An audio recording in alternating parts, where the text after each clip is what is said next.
Okay, I will crack on then. So today's purpose, um, we'll be covering productivity tips. So as I mentioned, it's about productivity, prioritization to help young professionals like yourselves essentially become the best all-round version of you. Now, a lot of people that I know end up in a position where they have a to-do list, maybe they have a super long to-do list, and the only thing they can cross off is maybe the date as it shifts to the next day. Now, this is the kind of stuff that I wish I knew like a long time ago, whether when I was at Cambridge or when I was starting my corporate job.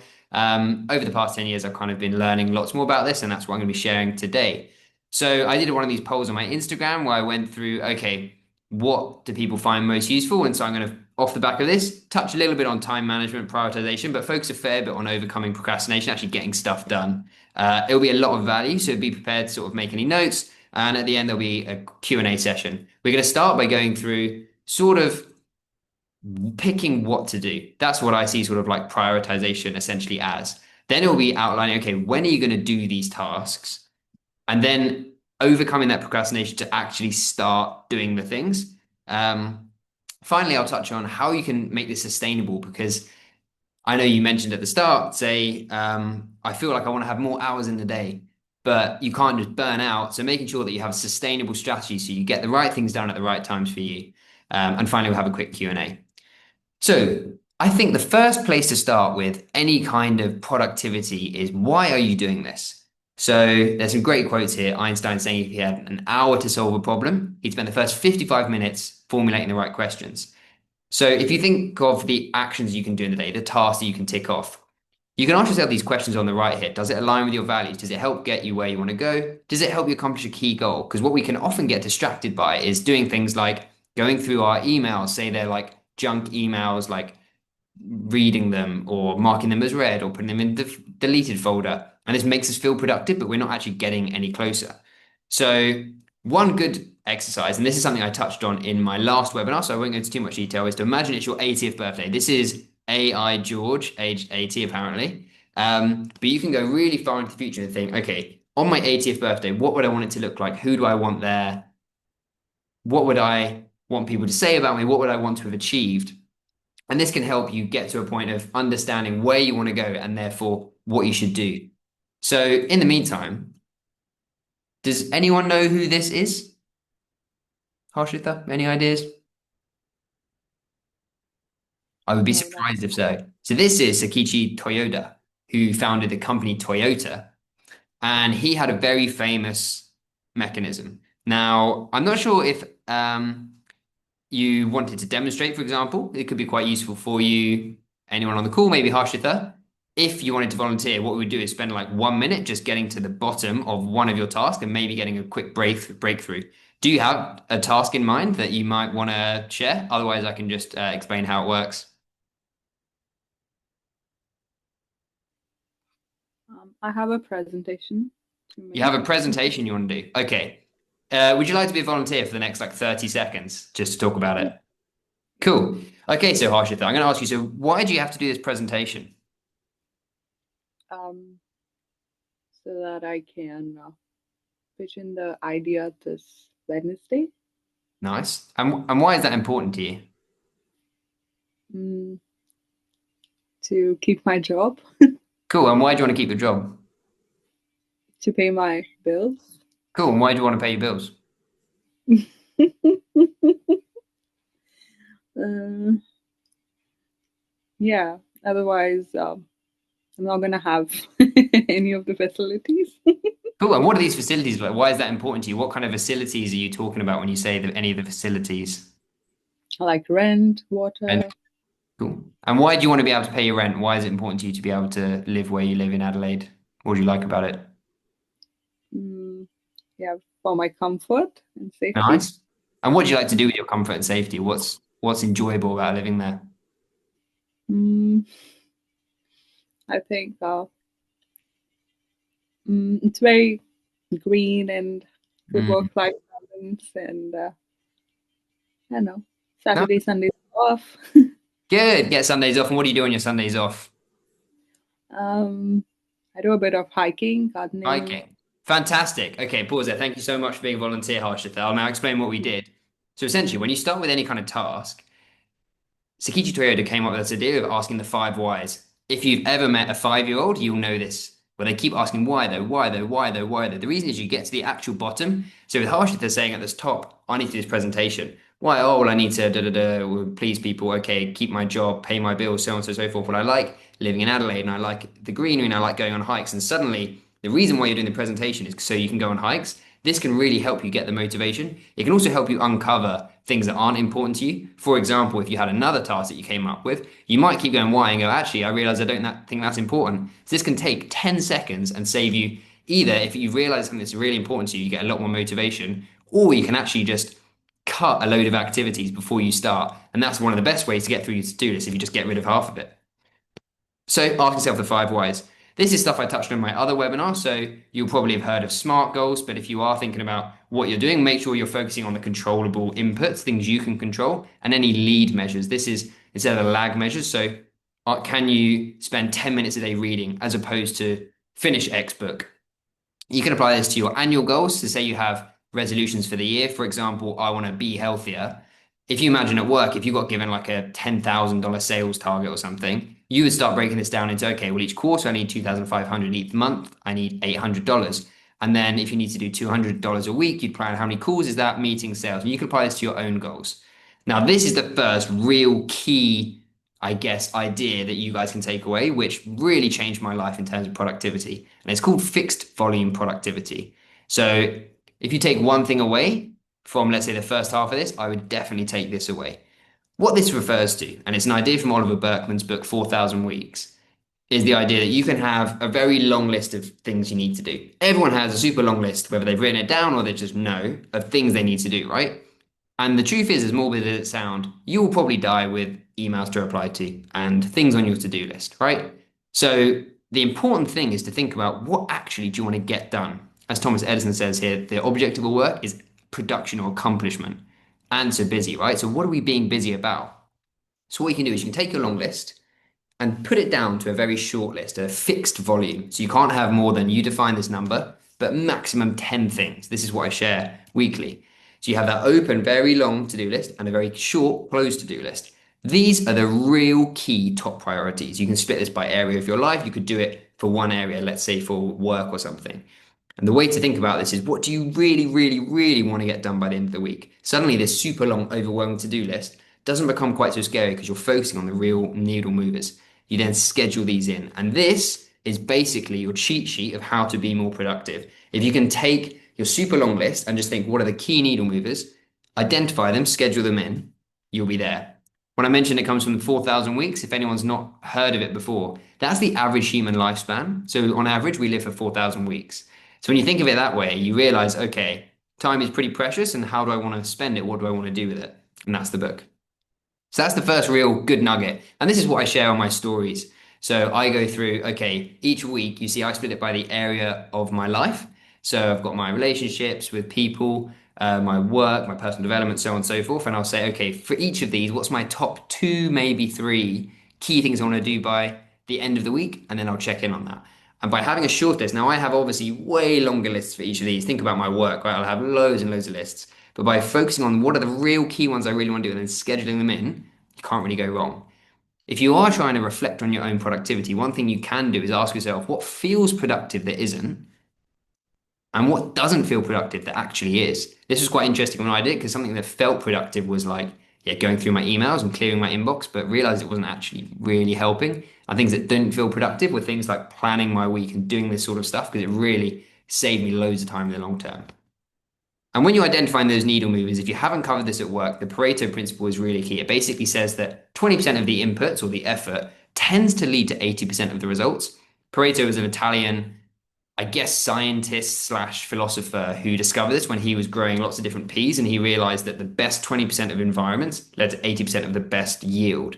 And then he looked at where else this was found, and he found, okay, 20% of the Italian population hold 80% of the revenue, and so on and so forth. And this has been proven in loads of different areas. So with your life, in terms of the things you want to do, the people that you spend time with, the things that give you the most energy, the things that you enjoy, you can look at the activities, the people and things and ask which 20% are bringing 80% of my desired outcomes and focus here. You can also do the flip side and say, which 20% of activities, people and things bring me 80% of my problems? So this is how you identify the needle movers. And when I talk about future pacing, this is where you say at the start of the week, month, year, whatever it is, by the end of this period, what do I want to have achieved? What's the real key 20% of things? So if you've got your long to-do list, say, okay, come next Sunday, come next month, what do I really want to have get got done? And these are the real key ones. So that's a nice little like cheat sheet for you. One, I guess, mindset shift on this sort of first clarity piece of the webinar is to stop saying, I don't have time. This really genuinely like changed my life. If I ever go to say it now, I did it today actually. I catch myself and say, oh, it's not, I don't have time. I'm not prioritizing it. I'm not prioritizing that right now. This can literally change your life. So instead of saying, oh, I don't have time to go to the gym, I don't have time to play guitar, I don't have time to read this book, just say I'm not prioritizing it. And for some things, you'll say, yeah, you know what? I'm not prioritizing that at the moment. That's cool. But you start to take the control back and own it. And this can also show you actually, oh, hold on, maybe I should be prioritizing that. So that kind of brings to end the very first section. I'm conscious of going quickly. I'm trying to give you as much value as I can, where we're trying to understand, okay, how do you pick what you should do? And the main thing is that fixed volume, take your long list, go really, use the Pareto principle, go really specific. Okay, these are the key ones and schedule it in. Now we're going to talk about direction. So how do you actually look ahead at your week or month or whatever kind of time frame you're planning over and actually have a productive time? Scheduling is honestly a massive, massive game changer. Stephen Covey has this quote: the key is not to prioritize what's on your schedule. So think of that super long list, like prioritizing that, but just schedule your priorities. So once you already have, you know your priorities, you then schedule these in. Hence the axe here. Abraham Lincoln said, give me 6 hours to chop down a tree and I'll spend the first four sharpening the axe. When I did that activity that I flashed up on the screen early on of like what doesn't feel productive that actually is, things like taking 5, 10 minutes to just plan out your week can genuinely pay itself back in dividends. If you haven't seen this Covey or Eisenhower matrix before, it's a pretty powerful one.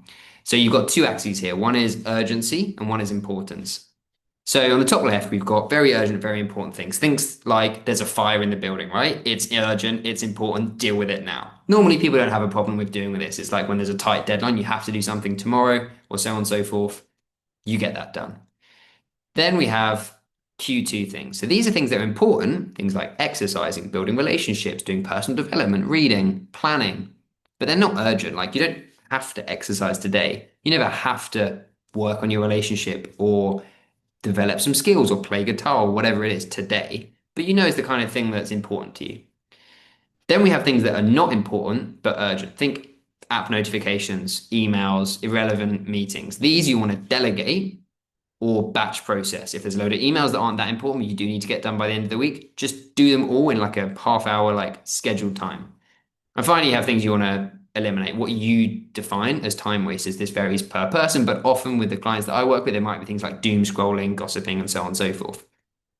Now, the key to productivity and prioritization is start to make more time for these things. Normally, if I say to someone, okay, what over the past week could you have done more of that would have helped you really get to your goals? It's almost always something in this area. And you ask yourself, what could I have done more of over the past week or the past month that would really have helped me move towards my 10 out of 10 life, move towards my goals? It's almost certainly these sorts of things.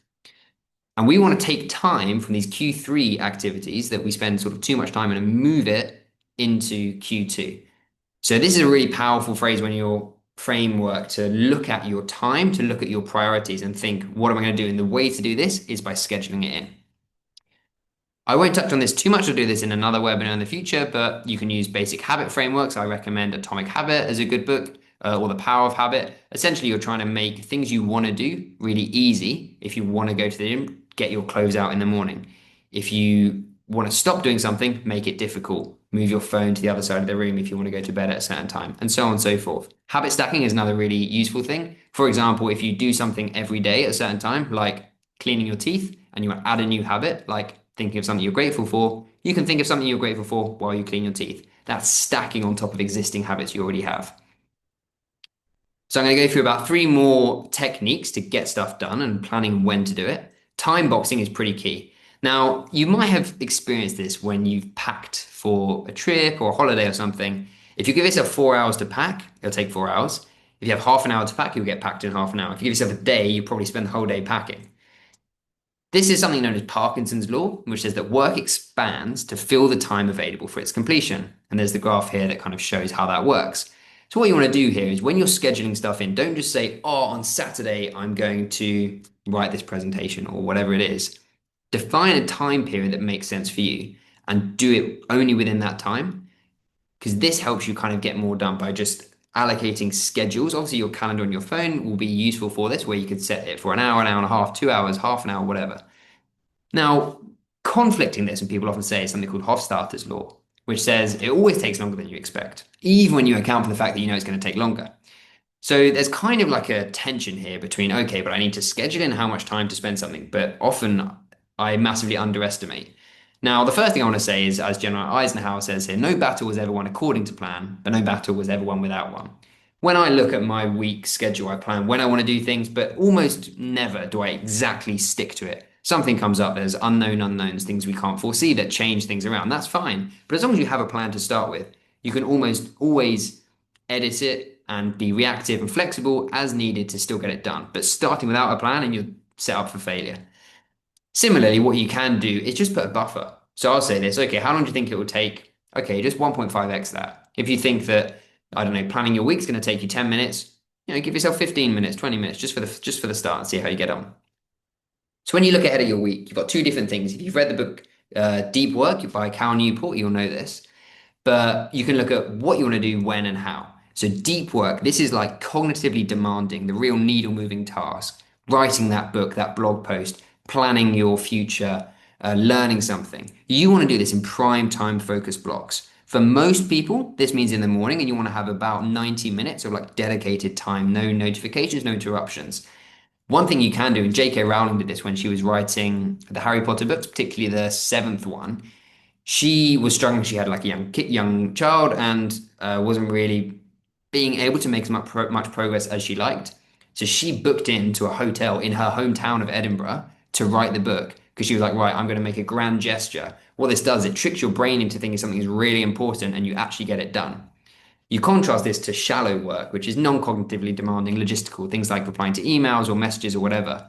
These you can batch process if you can't delegate them to someone else at work. Batch process them into non-peak times. Let's say you're on a bus in the car, obviously not driving, but on the bus, traveling, whatever, in the afternoon. Often, if you have a little post-lunch slump, which is a whole other thing you can talk about in terms of your diet and your macros and stuff. But if you do experience that, this can be a time to do that. And one way you can do this to make it more fun is make it fun or a game or a challenge. For example, all right, set a timer on your phone. How many emails can I reply to in the next 5 minutes? Or how many things can I do if it's like an administrative task? Make it a challenge and keep track and see how if you can beat your previous time. Mark Twain has this amazing quote. You might have heard of eating the frog, but it's the idea that if you have to eat frogs, do the biggest one first and start it in the morning. And this is the idea of if you look at your day, what is the real task you have to get done? You can apply this at work if you want to finish on time, because often people stay late because they haven't started the task they really have to do by the end of the day. So that can be really good, especially if you've got families you want to get home to, whether now or in the future. And also because it's just when you're most productive often. Finally, people say, oh, I don't have enough hours in the day. I want more hours, blah, blah, blah. No one has time, okay? Everyone is busy. Even if you're scrolling on your phone, watching TV, you're still doing something, okay? Everyone has the same amount of time. No one has free time to add stuff in. You have to make time. This is partly that mindset thing I said, where it was like, stop prioritizing stuff. Stop saying, I don't have time for that. Start saying, I'm prioritizing this now. I'm not prioritizing it. So you need to make time. And one exercise I'll do with my clients is, let's say you have a desired result, whether that's earn a qualification, learn something, make something, start something. You can make this quadrant. So you've got the actions you want to stop doing or do less of, and actions you want to start doing and do more of. You can literally write down a few for each and the time you spend per week doing it. And then you can start swapping. So let's say I want to stop completely, I don't know, watching a certain series on Netflix or scrolling on a certain app or going through emails like junk emails or whatever it is. I want to stop doing them. And there's things I want to do less of. Maybe I want to do a bit less scrolling, but I still want to do it, keep up with my friends. I can find out when I'm doing it, the hours, and I can swap these for actions I want to start doing and do more of, whether that's yoga or meditation. And in the times when I used to do the things I want to stop, that's when I do this. And that's the trigger to start that habit cycle of saying, okay, I notice now that I'm going to start, I don't know, scrolling on TikTok. This is my moment to go and play guitar. And you can start swapping things out. No one has free time because you're always doing something. So once you realize this, you can really start making progress. So I know I've gone at a whistle stop, but hopefully this has given you lots and lots of benefit and good value. We'll have time for a few questions, but the final section then is the strategy. And I know this is what a lot of people wanted to focus on, how to actually do stuff. So we've spoken through picking what you need to do, when you're going to do it, so how to schedule that in. Finally, how to actually get going and do the things you want to do. So I'm not sure if anyone has seen this. I'm not sure if you're about to hear this. I mean, doing literally anything to avoid revising. I had a problem with it, but I wouldn't let it distract me from my new revision strategy. Staring at books and praying something went in. Just watch this. It's your revision day. Not bad, pretty good. Got an excellent schedule sorted, colour coded, and balancing my time well. Got some drinks here to help play past that sort of thing. Right. And nothing going in. Nothing. I'm starting to doubt the legislators isn't even a word. Okay, so if you ever felt like this, you're not alone. And basically, often people say, okay, I've done all this planning, I know what I want to do when, I've got my color coded to-do list, but nothing actually happens. So what I'm going to focus on is how to actually get stuff done, get making progress. I wish I knew more of this when I was revising, but here we are now. So how to actually get stuff done. The first thing to start with is your mindset. Now, there's a few things you can do. The first is make something fun. So can you, I mentioned this just before, can you make something fun, challenging, or gamify it? This is going to give you more energy and you're actually going to get started. Let's say you need to, I don't know, for me, something I don't like doing, hoovering or washing the dishes. Can I time it, see if I can beat my previous time? Can I, is there any way you can make it a challenge? Second, Shoshin, this is a Zen Buddhist philosophy. It means having a beginner's mind, as Curious George, good name. Be curious. So when you're starting something, think about, okay, well, what can I learn? Just be curious and try things out. It kind of takes the pressure off of having to be perfect. If anyone has a sort of perfectionist sort of trait that they're trying to work on, this can be a really good way to overcome that. Finally, act. So you may or may not be actors, but just pretend to yourself that you're confident. Let's say there's something you need to do, like the example we had earlier of writing a presentation. Maybe people might be putting these off. I'm not sure where to start. Okay, just imagine that you knew and you were really confident. What would you do? And just pretend for like 30 seconds in your head and get started. An next one can be schedule in an opportunity to teach. This Latin quote, qui docet discit, he who teaches learns. You might have found this that when you're teaching something to someone, it really shows whether you really understand it. Einstein has a great quote about this as well. But this is known as the protege effect. And the idea is, can you find an opportunity to teach it? Because A, by learning, knowing that you've got to teach it, you're going to learn it better. And B, when you're actually teaching stuff, that's when you really solidify it. Finally, accountability. Now, this can come in the form of a little tracker like that. So every day that you add to your new habit, you tick it off. You have a little tracker. Or what you can do is, let's say you want to run a marathon. You decide to run a marathon when you book the ticket, not when you run the marathon. So can you just book it, book the ticket, book the flight, schedule the thing? Even just say with this webinar, I just said, okay, I'm going to do it on this date before I'd even started planning. And then I knew I'd get around to it. Can you tell people, oh, I'm going to X, I'm going to do this? That starts holding you accountable. To finish on the mindset point, one good way to look at it is thinking about your identity emerging from your habits. This is something James Clear talks about in Atomic Habits. The idea is that every action you do is a vote for the type of person you wish to become. Say for me, I exercise every day, and I'm not always having the best workout. I'm by no means an expert, but by exercising, I'm just voting to be the type of person who exercises. And so if you can take the pressure off by just thinking about, okay, what do I want to do? Let's just start to embody the identity of someone who does this. If you've identified the 10 out of 10 version of you, the future you in like a year that you're working towards, just pretend you're that kind of person. Now, to get into procrastination, this is the one that most people, this is a key thing, most people on my Instagram said they wanted most help with. This is where I'm going to focus now. Procrastination is not an emotion regulation problem, is an emotion regulation problem, not a time management problem, sorry. So this is Dr. Tim Pitchell, who is like the king of procrastination. He's written an awesome book on it. The idea here is that when you're procrastinating, it's not because you're not managing your time well. For example, it's not like you're saying, oh, I'll just scroll for 5 minutes first and now it's 20 minutes and just the not knowing the 20 minutes is the issue. The issue is the emotions underlying what's actually meaning that you want to procrastinate. This is what you need to actually overcome. Obviously, it's quite hard, and this is what I do with a lot of my clients, like really understanding that, but you can do this yourself as well. Most time management issues aren't actually time management issues. So there's a little framework I'm going to show you on the next slide, which goes through how you can start to identify this. The first thing is, let's say you want to procrastinate. So I was thinking of doing something and I start scrolling on my phone or I start tidying things up. First thing is just notice.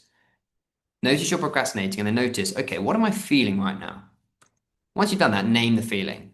Are you feeling overwhelmed by the task you've got to do? You're scared of failing if you're pushing yourself out of your comfort zone. Are you anxious about what's going to happen? You can then reframe it. And this is where you want to have that growth mindset, where the task, especially if you have a people pleasing or perfectionist mindset, isn't to finish something perfect. Just say, okay, well, I'm just going to start. Let's just see what happens. And just switch that mindset to be a little bit more based around growth rather than around success or failure.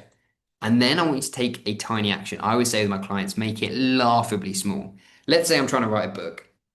The thought of writing a book is even now like kind of stressful, right? I have no idea. I'm kind of overwhelmed. I would fear what would people think, blah, blah, blah. Okay. Now let's reframe that. Okay, well, why don't I just make some progress writing something?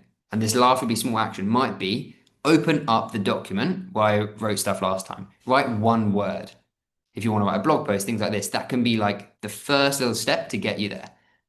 So a way this might work out is maybe I notice I'm doom scrolling. Then I go, okay, why am I doom scrolling? Okay, well, I said I would do this, write this blog post, but I'm kind of overwhelmed by it. I don't know where to start. Okay, well, I don't need to finish the blog post right now. All I need to do is make a bit of progress, right? And so what I can do is think about, okay, what's the first step for me? Maybe it's just to open my list of where I was thinking about it. So this is where reframing comes in, where what you're doing is thinking about, okay, failure is just part of success. And this is where you can ask yourself, will it matter in 10 minutes, 10 weeks, 10 years? This will help you overcome your fears. And there's a really funny thing. It's kind of like Sod's Law, which is Murphy's Law, which says anything that can go wrong will go wrong. So what you can say is just, hey, I'm just going to see this as an experiment and do worst case scenario planning. Tim Ferriss, who wrote 4 Hour Workweek, did this, where he said, okay, what's the worst that could happen? Because often we're stopped by fear. And if you actually outline, this is exactly the worst case scenario, then you can start to think, okay, what would I do in that instance? And suddenly it doesn't seem so scary.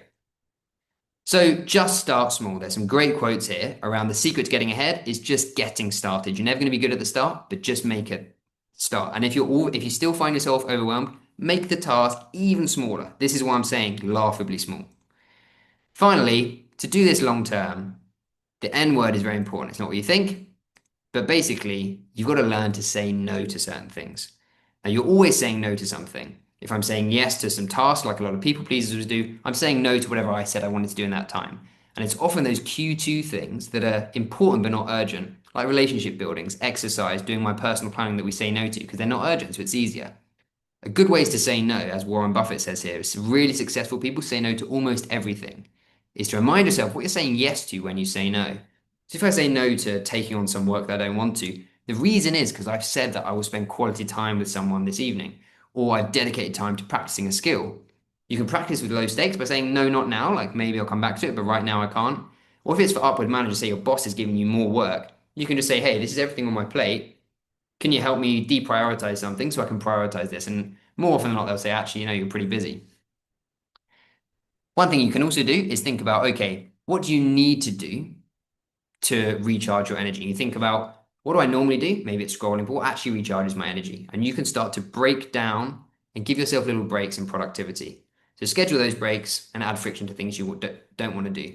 You can also do something called productive meditation, which is where you're basically, when you're showering, when you're on a walk, just give yourself an exam question and let your brain just think. Don't always inundate yourself with podcasts and learning. Just let your brain do its job. So in terms of key takeaways, focus on what matters. That's the fixed volume productivity. Schedule these in. Understand your procrastination and sit with your emotions. Start laughably small and adopt that growth mindset. This will help you overcome any fear of failure. As Tony Robbins says, growth begins at the end of your comfort zone. Going forward, if you're interested in this sort of stuff, here's some reading books that I mentioned. Can be great ones to start with in kind of order of priority. This is the kind of stuff that I work through with my clients. If you're interested, just drop me a message on how I help clients go from that 7 out of 10 to that 10 out of 10 and grow their life in all areas towards that 10 out of 10 and over time. So now we've got a bit of time for some questions. I've got a few here, but any from the floor beforehand?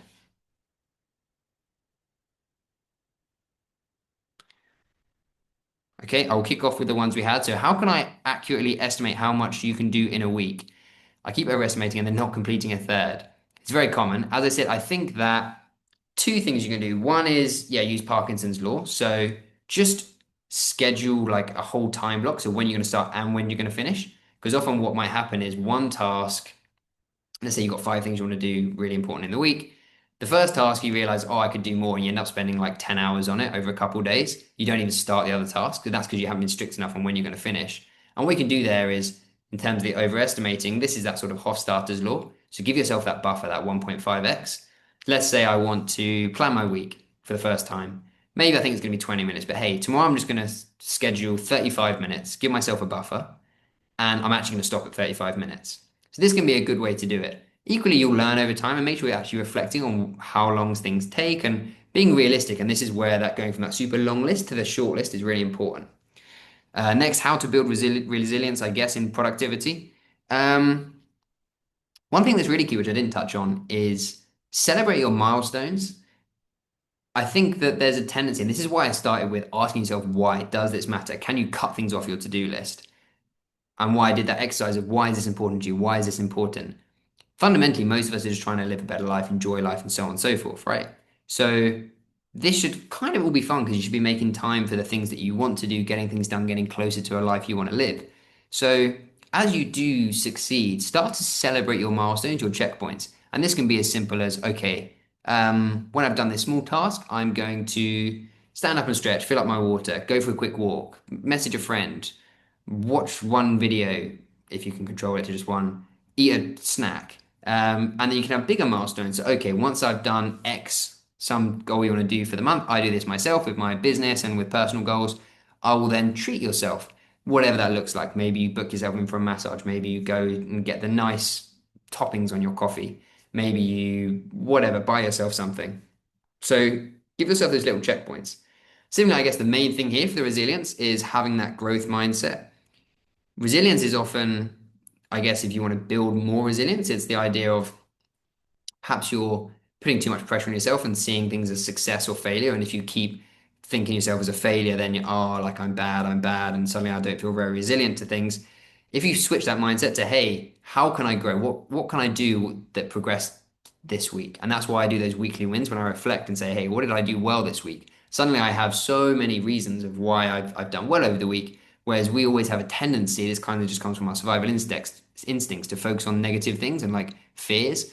So I could spend time thinking about, oh, these are all the things I'm scared of over about my future, unknown, so on and so forth. I can also be like, hey, let's reflect on some of the wins I've already had and look forward to future ones. This can be really good for resilience. I guess the final point would be what I touched on at the end there with the breaks. Schedule in those breaks.